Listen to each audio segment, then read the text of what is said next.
4.5 ತಿಂಗಳ ಹಿಂದೆ ಬಜ್ಪೆ ಪೊಲೀಸ್ ಠಾಣಾ ವ್ಯಾಪ್ತಿಯ ಕೆಂಚಾರು ಜೋಕಟ್ಟೆಯಲ್ಲಿ ಮೊಹಮ್ಮದ್ ಶರೀಫ್ ಎಂಬುವರ ಮನೆಯಲ್ಲಿ ನಡೆದ ಕಳ್ಳವು ಪ್ರಕರಣಕ್ಕೆ ಸಂಬಂಧಪಟ್ಟಂತೆ ತಲೆಮರೆಸಿಕೊಂಡಿದ್ದ ಆರೋಪಿಗಳನ್ನು ಪೊಲೀಸರು ಬಂಧಿಸಿದ್ದಾರೆ.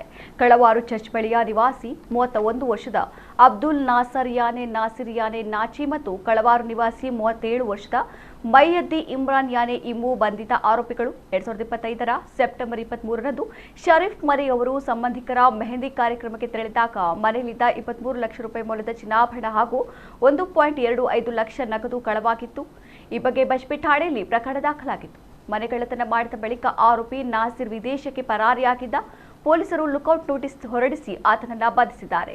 ವಿಚಾರಣೆಗೊಳಪಡಿಸಿದಾಗ ಶರೀಫ್ ಅವರ ಸಂಬಂಧಿ ಕಳವಾರು ನಿವಾಸಿ ಮೈಯದ್ದಿ ಇಮ್ರಾನ್ ಮತ್ತು ತಾನು ಸೇರಿ ಈ ಕಳ್ಳತನ ಮಾಡಿರುವುದಾಗಿ ಒಪ್ಪಿಕೊಂಡಿದ್ದಾನೆ.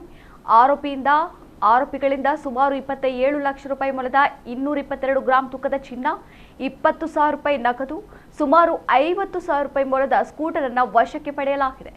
ಆರೋಪಿಗಳಿಗೆ ನ್ಯಾಯಾಲಯ ನ್ಯಾಯಾಂಗ ಬಂಧನ ವಿಧಿಸಿದೆ.